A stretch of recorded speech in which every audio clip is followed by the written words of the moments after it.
Hey, bro, I just wanted to respond to your question about the black experience through a phone call because texting about it is just too much. So, what it feels like to be a minority in a majority world, right? Or in a majority country, a majority region, a majority office, all those different things. It's like if you've ever watched one of those mockumentary type shows, so think The Office, Abbott Elementary, where the characters know that there are cameras following them around, and every time something ridiculous happens, there's one character who specifically likes looking at the camera, right? There's Jim from The Office. Um, there's Greg from Abbott Elementary, where something happens and they know it's ridiculous, but everybody else in the situation is acting like it's normal. And so they look at the camera, like looking at the audience, like, y'all see that, right? That's kind of what it's like. It's like being in a space where you propose something and you kind of get ignored until somebody else in the same room, like maybe a couple minutes later, proposes the same thing you just said. And everybody acts like it's a brilliant idea.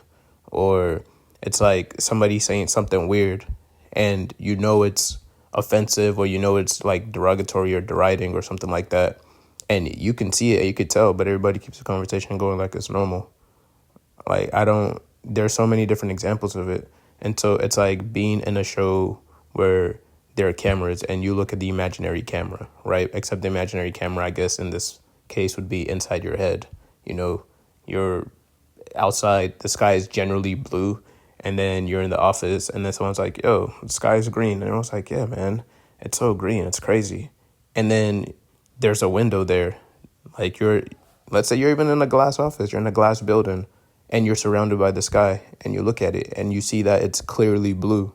So now you got to question yourself sometimes, like, am I tripping? Is the sky really green? Is there something wrong with my eyes?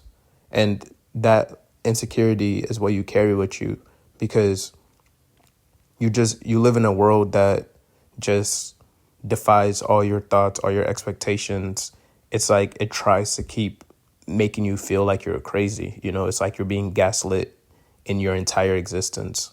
And that's what it feels like. And that's just one part of it, right? Because then you go into the marginalization and all that other stuff. But this is just like the war within yourself, right?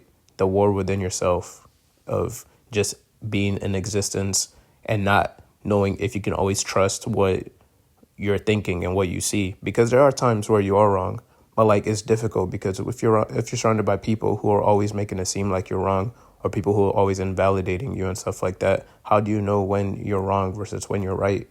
So it's just a really confusing existence, and that's probably where I'll leave it at for now. And that's, again, just one side of it, but that's, maybe we'll call it like the black experience in the corporate world and the work environment, things like that.